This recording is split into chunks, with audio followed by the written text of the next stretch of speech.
What made you ban your mother-in-law from your house? My son Daniel was 16 years old when I permanently banned my future mother-in-law from our home. To understand why, you need to know a little about Daniel. His mother passed away when he was 10. Losing her changed him. He wasn't loud before, but after her death, he became even quieter. Not angry, not rebellious, just quiet. He got good grades, stayed out of trouble, said please and thank you, and spent most of his free time reading or drawing in his room. I was proud of him.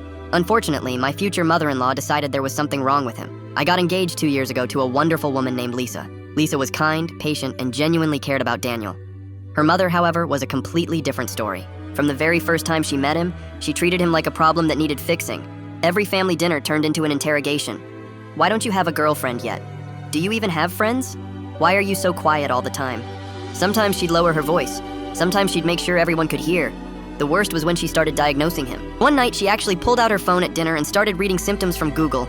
She compared them to Daniel one by one while he sat there staring at his plate. I watched my son's face turn red with embarrassment. Lisa would tell her to stop. I'd tell her to stop. Every single time, she'd start crying and say she was only concerned about Daniel, that she was trying to help. Eventually, I told Daniel he didn't have to attend family dinners anymore. The relief on his face told me everything. For the next few months, whenever her mother visited, Daniel would either stay in his room or go hang out with friends. That should have been the end of it, but it wasn't. My future mother-in-law became obsessed. She'd constantly complain that Daniel was antisocial. She blamed me for protecting him. She claimed I was turning him into a spoiled kid who couldn't handle normal family interactions. I ignored her. Then came last Tuesday, the day everything exploded. She showed up at our house without calling. Daniel was home, working on homework. He came downstairs, greeted her politely, grabbed a drink, and went back upstairs. A few minutes later, he knocked on my bedroom door. I immediately knew something was wrong. His face was pale. "Dad," he said, "my journal is gone." Now, Daniel loved writing. His journal was private, very private. He wrote about losing his mom, his fears, his feelings, things he didn't share with anyone.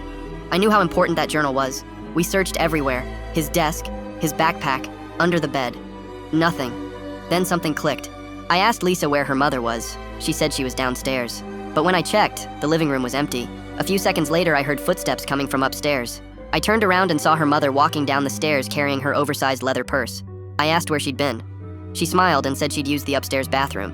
The excuse immediately felt wrong. We had a guest bathroom downstairs that everyone used. Nobody ever went upstairs. Then I noticed how tightly she was holding her purse. My stomach sank. I asked if she'd taken Daniel's journal. Her expression changed instantly. The color drained from her face. She started stammering. Then she called for Lisa. At that point, I told her to open the purse. She refused. Instead, she started heading toward the front door. I stepped in front of it. Lisa thought I was overreacting. Her mother acted offended. She kept saying she couldn't believe I would accuse her of stealing. I told her there was a simple solution. Open the purse or I'd call the police. For nearly a minute, nobody moved. Finally, she slammed the purse onto the coffee table and dumped everything out. Wallet, keys, lipstick, receipts. And right in the middle was Daniel's journal. His name was written on the cover in black marker. The room went completely silent. Even Lisa looked shocked. Then her mother did something unbelievable. Instead of apologizing, she grabbed the journal and hugged it to her chest. She started crying. Actual tears. She claimed she only wanted to understand Daniel, that she cared about him, that he wouldn't talk to her, that reading his journal was the only way she could connect with him. I couldn't believe what I was hearing. This woman had stolen a grieving teenager's private journal, then expected sympathy. I walked over, took the journal out of her hands, and gave it back to my son. Then I pointed toward the door. "Get out." She started arguing. I repeated myself. "Get out." Lisa was crying. Her mother was crying. I didn't care.